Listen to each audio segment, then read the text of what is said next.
Assalamualaikum warahmatullahi wabarakatuh. Bismillah, walhamdulillah, wassalatu wassalamu ala rasulillah wa ala alihi wa sahbihi wa man wala. Baiklah, Bapak akan menyampaikan materi pendidikan agama Islam dan budi pekerti kelas 7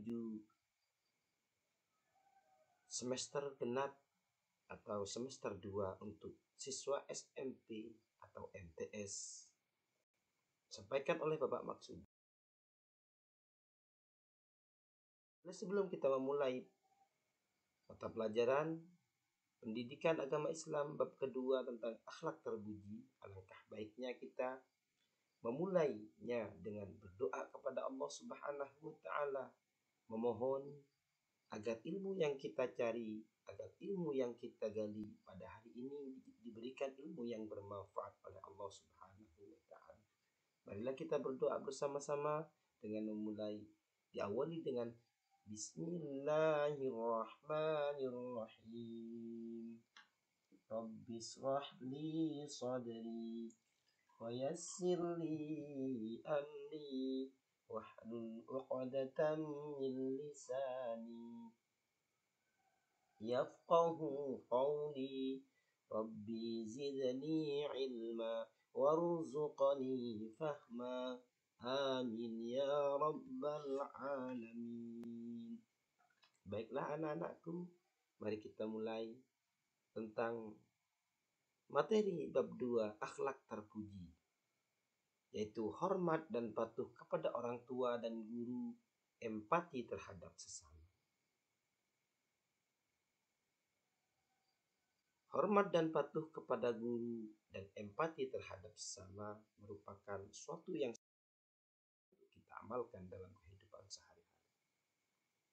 Hormat dan patuh yang mana di dalam bab ini, bab 2, semester 2 ini kita akan belajar tentang hormat dan patuh kepada guru dan orang tua, empati terhadap sesama. Yang mana di dalam ini akan dijelaskan tentang hormat, patuh, empati terhadap sesama. Yang mana keterangan yang berkaitan dengan hormat dan patuh akan dijelaskan sebagai berikut. Persepsi. Akhlak terpuji merupakan salah satu ajaran Islam yang sudah seharusnya diamalkan oleh umat Islam dalam kehidupan sehari-hari. Rasulullah Shallallahu Alaihi Wasallam pun mengamalkan akhlak terpuji umat Islam dalam kehidupan sehari-harinya. Beberapa akhlak terpuji yang hendaknya kita amalkan oleh umat Islam adalah hormat dan patuh kepada kedua orang tua dan guru, serta empati terhadap sesama. Hormat dan patuh kepada orang tua dan guru merupakan wujud bakti seorang anak kepada orang tua dan guru sebagai pengganti orang tua kita. Sedangkan empati terhadap sesama merupakan wujud adanya kepedulian sosial dalam diri seorang. Hormat dan patuh kepada orang tua dan guru dapat menjadikan hubungan anak dengan orang tua serta siswa dengan guru menjadi harmonis dan lebih humanis. Sementara sikap empati terhadap sesama dapat menggerakkan hubungan persaudaraan antar sesama manusia. Oleh karena itu, hendaknya umat Islam memahami secara benar tentang sikap dan hormat, patuh kepada orang tua dan guru, serta empati terhadap sesama, sehingga dapat mengamalkan akhlak tersebut secara benar dalam kehidupan sehari-hari. Orang yang senantiasa mengamalkan kebaikan tentu akan mendapatkan balasan kebaikan seperti yang dilakukan oleh orang-orang. Sebagaimana di dalam sebuah syair disebutkan, likulli syai'in zinatun fil wara wa zinatul mar'i tatamul adan. Segala sesuatu memiliki keindahan atau perhiasan dalam penciptaannya.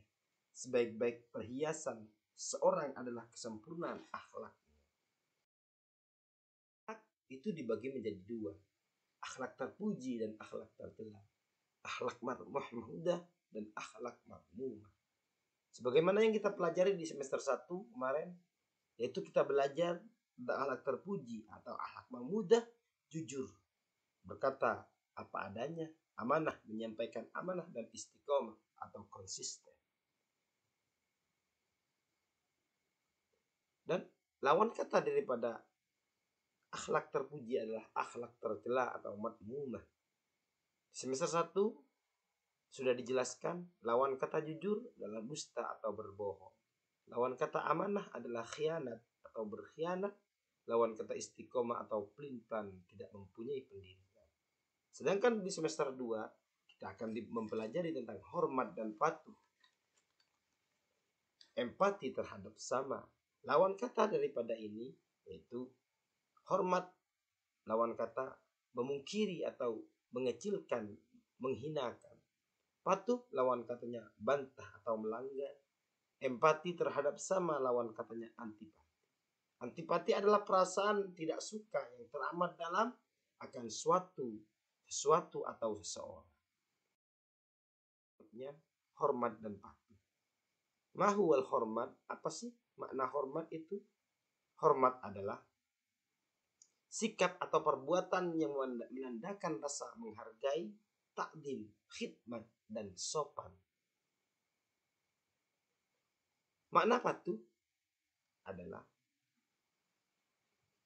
sikap atau perbuatan suka menurut, taat atau disiplin terhadap perintah, aturan, dan sebagainya.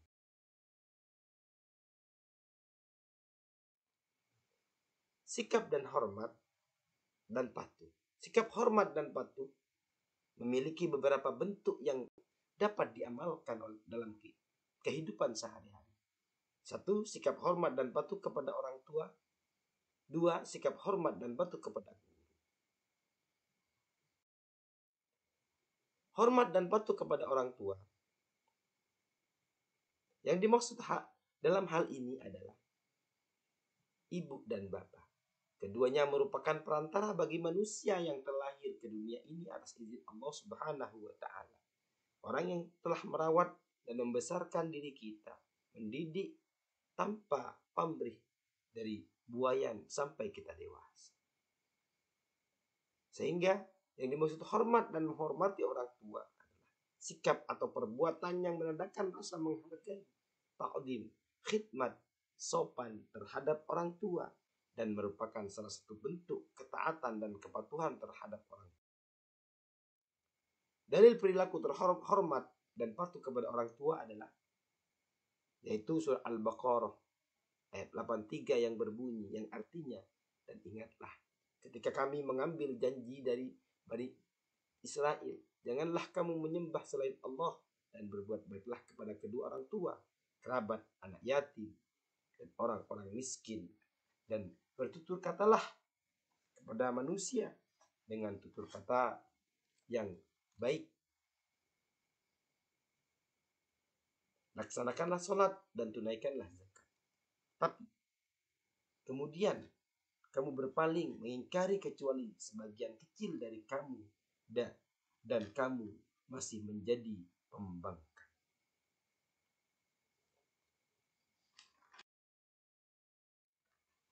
Selanjutnya, beberapa perilaku yang mencerminkan rasa hormat dan patuh kepada orang tua ketika masih hidup, yaitu menuruti perintahnya selama tidak bertentangan dengan ajaran Islam, mengikuti nasihatnya bila nasihat itu baik, membahagiakan keduanya, membantu pekerjaannya yang menjadi kesibukan dan menjadi tanggung jawabnya. Tidak patuh dan tetap menghormatinya jika keduanya memerintahkan bermaksiat atau larangan dalam agama, dan memperlakukan keduanya dengan sopan dan terhormat. Hormat dan patuh kepada kedua orang tua ketika sudah meninggal, yaitu 1. Melaksanakan wasiatnya. Jika keduanya muslim, maka anak dapat mendoakan mereka dengan membacakan istighfar atau dengan berdoa, Allahumma ghfirli wa liwalidayya warhamhuma kama rabbayani shaghira. Nomor 3, mengingat dan melaksanakan perintahnya yang tidak bertentangan dengan ajaran agama. Nomor 4, menyambung dan melanjutkan silaturahim yang dahulu sudah dilakukan oleh kedua orang tua. Yang kelima, menjaga nama baik keduanya. Hormat dan patuh kepada kedua orang tua. Hormat dan patuh kepada guru. Guru merupakan sebagai orang tua kedua bagi seorang anak setelah orang tua kandungnya atau bapak ibu. Orang yang pekerjaan dan profesinya mengajar itu memberikan pelajaran tentang ilmu pengetahuan kepada muridnya. Sebagaimana Nabi bersabda, ta'allamul ilmah wa ta'allamu lil ilmi sakinah wal wiqar wa tawadda'u liman ta'lamuna minhu, rawahu Tabrani. Pelajarilah ilmu dengan ketenangan dan sikap hormat, serta tawakallah kepada orang-orang yang mengajarinya.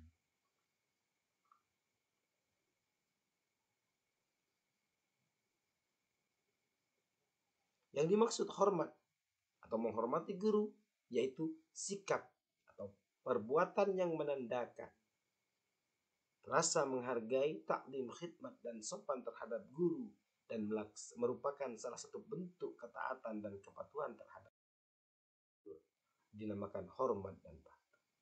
Perilaku yang mencerminkan hormat dan patuh kepada guru yaitu memperhatikan pelajaran yang disampaikan oleh guru, melaksanakan tugas baik itu PR, pekerjaan rumah atau pekerjaan yang di sekolah dengan baik, melaksanakan nasihat dan perintahnya asalkan tidak bertentangan dengan ajaran agama Islam, mengucapkan salam apabila bertemu, tidak patuh dan tetap hormat, serta memberikan pemahaman yang benar jika guru berbuat salah atau khilaf, rendah hati dan sopan, menghargai guru di dalam kelas dan maupun di luar kelas. Itulah perilaku yang mencerminkan rasa hormat dan patuh kepada guru.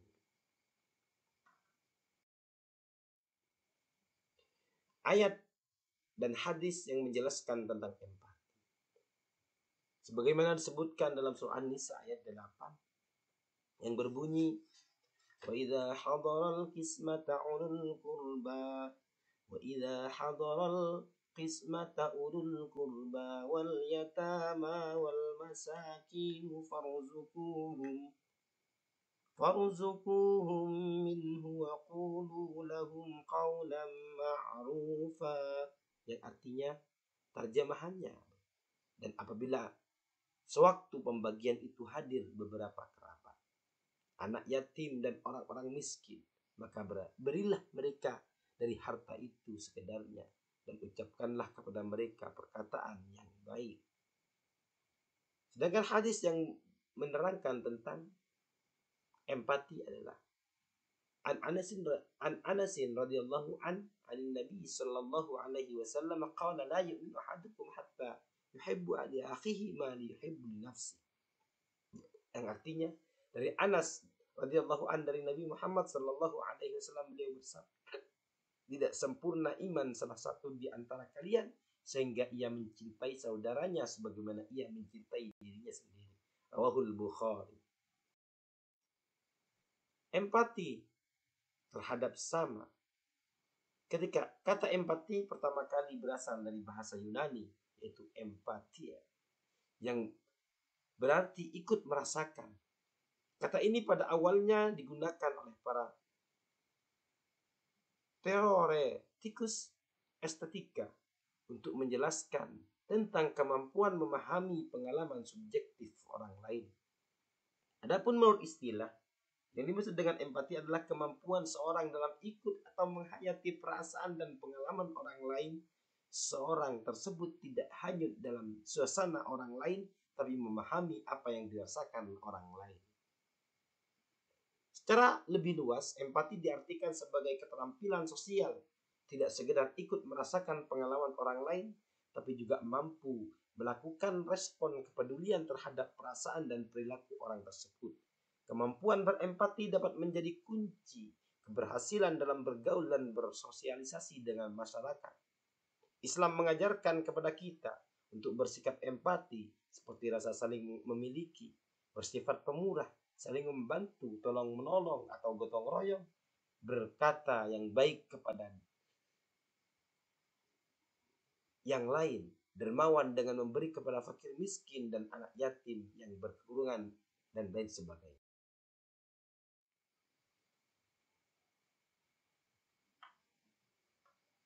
Empati terhadap sesama, makna perilaku empati, keadaan mental yang membuat orang merasa dirinya dalam keadaan, perasaan, atau pikiran yang sama dengan orang lain, tapi tidak hanyut dengan keadaan itu. Dalam istilah lain, empati dapat diartikan kemampuan untuk menyadarkan diri sendiri atas perasaan seorang lalu bertindak untuk membantunya. Ketika kita melihat orang yang butuh bantuan, maka bantulah. Empati dapat pula dipahami sebagai rasa iba atau kasihan kepada orang lain yang macam-macam empati, yaitu empati terhadap sama manusia, memperhatikan dan ikut merasakan apa yang dirasakan teman atau orang yang ada di sekitar kita. Empati terhadap binatang, binatang adalah makhluk ciptaan Allah Subhanahu wa Ta'ala. Ia juga mempunyai rasa sakit, sedih, dan lain sebagainya. Binatang kalau dikurung dalam kandang, dalam sangkar, dia pasti akan sedih karena mereka juga ingin kebebasan seperti kita. Tumbuhan bisa sakit bila ia tidak dirawat dengan baik dan selalu menyiraminya. Empati terhadap kelestarian dan keindahan lingkungan. Lingkungan yang ada di sekitar kita perlu kita pelihara dan kita jaga kelestariannya. Tidak diperbolehkan untuk mencoret dinding sekolah, musola, masjid, dan lingkungan yang kita tempati. Itulah 4 macam empati.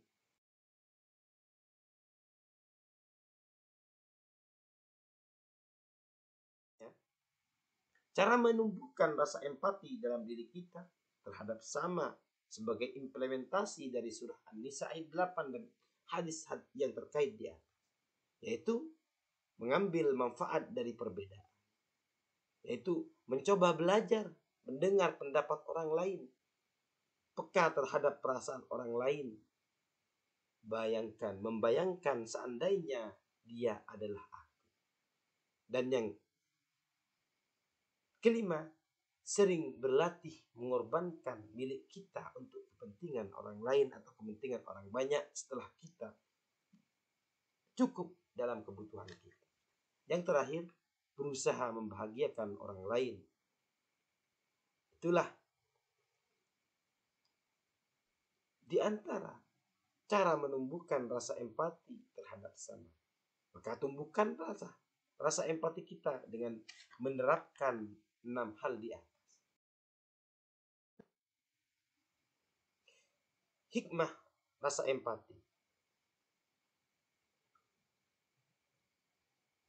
Hikmah yang bisa kita ambil dari sikap empati dalam kehidupan sehari-hari, baik kehidupan sosial maupun pribadi, yaitu menghilangkan sikap egois, menghilangkan kesombongan, dan mengembangkan kemampuan evaluasi dan kontrol diri kita lebih. Evaluasi diri dan mawas diri. Ma'akumun najah wa taufiq, bersama kalian kesuksesan dan pertolongan dari Allah Subhanahu wa Ta'ala. Sekian dan terima kasih. Dan sebelum Bapak mengakhiri video kali ini, Bapak akan memberikan 10 soal. Apakah Bapak yang materi yang disampaikan itu sudah dipahami atau belum? Silakan pelajari, latihan. Jawablah pertanyaan-pertanyaan berikut dengan jawaban yang benar dan tepat. 1. Jelaskan pengertian empati secara bahasa dan istilah. 2. Tulislah 1 dalil nakal dari Al-Quran tentang sikap empati. 3. Tulislah 1 dalil nakal dari hadis tentang sikap empati. 4. Sebutkan tanda-tanda orang yang berperilaku empati. 5. Sebutkan macam-macam empati. 6. Berilah 3 contoh tentang perilaku empati dalam kehidupan sehari-hari. Nomor 7, apa saja manfaat bagi orang yang memiliki sifat empati. 8, sebutkan cara berbakti kepada guru. 9, apa keutamaan berbakti kepada orang tua itu. 10, yang terakhir, bagaimana sikap kita apabila guru kita sedang sakit. Demikian, terima kasih, semoga bermanfaat. Wallahul muwaffiq ila aqwamit thoriq. Wassalamualaikum warahmatullahi wabarakatuh.